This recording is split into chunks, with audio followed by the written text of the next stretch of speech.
Assalamualaikum warahmatullahi wabarakatuh. Pada kesempatan ini saya akan menjelaskan tentang PPh Pinal pasal 4 ayat 2 dengan fokus pada jasa konstruksi sebagai contoh kasus.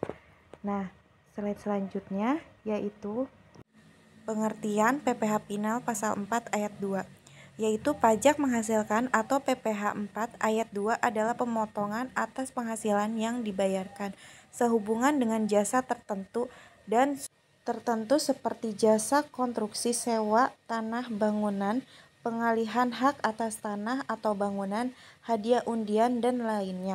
Nah, pajak ini penghasilan yang dikenakan atas penghasilan tertentu. Pajak ini bersifat final, artinya tidak bisa dikreditkan atau dikurangkan dari pajak lain. Tujuannya yaitu untuk menyederhanakan administrasi perpajakan baik bagi wajib pajak maupun pemerintah.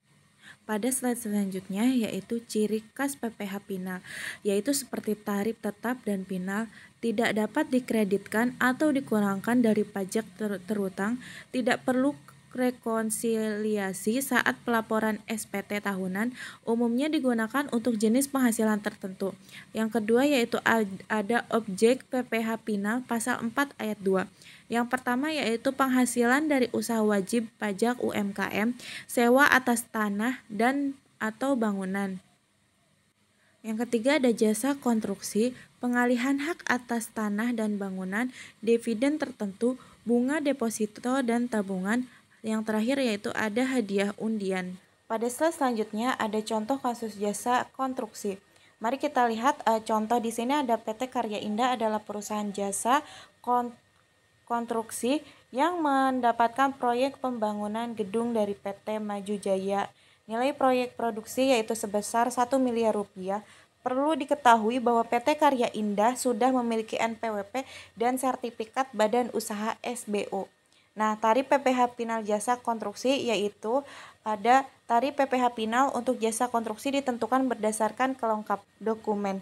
Yang pertama, jika punya NPWP dan SBU tarifnya 2%, jika tidak punya naik menjadi 3%, jika tidak punya NPWP naiknya tarifnya yaitu 4%. Perhitungan PPh Pinal. Karena PT Karya Indah memiliki NPWP dan SBU, maka tarif yang berlaku adalah 2%. Jadi PPh Pinal yang harus dibayar adalah 2% dikali 1 miliar rupiah sama dengan 20 juta rupiah. Jumlah ini dibayar sebagai pajak pinal dan tidak perlu dihitung lagi di laporan pajak tahunan. Nah, yaitu kan rumusnya seperti ini. PPh Pinal sama dengan tarif dikali nilai proyek, tarifnya yaitu 2% karena mempunyai NPWP dan yang tadi. Karena PT Karya Indah memiliki NPWP dan SBU, maka tarif yang berlaku adalah 2%. Jadi PPh Pinal yang harus dibayar adalah 2% dikali 1 miliar rupiah sama dengan yaitu 20 juta rupiah. Jumlah ini dibayar secara pajak pinal dan tidak perlu dihitung lagi di laporan pajak tahunan. Slide terakhir yaitu kesimpulan. Kesimpulannya PPh Pinal pasal 4 ayat 2 memudahkan proses pelaporan dan pembayaran pajak. Untuk jasa konstruksi, kelengkapan dokumen sangat penting agar tarif yang dikenakan tidak lebih tinggi dari yang seharusnya. Meskipun pinal pajak ini tetap wajib dilaporkan pada dalam SPT. Demikian penjelasan saya mengenai PPh Pinal pasal 4 ayat 2 dan contoh kasus jasa konstruksi. Mohon maaf jika ada kekurangan. Wassalamualaikum warahmatullahi wabarakatuh.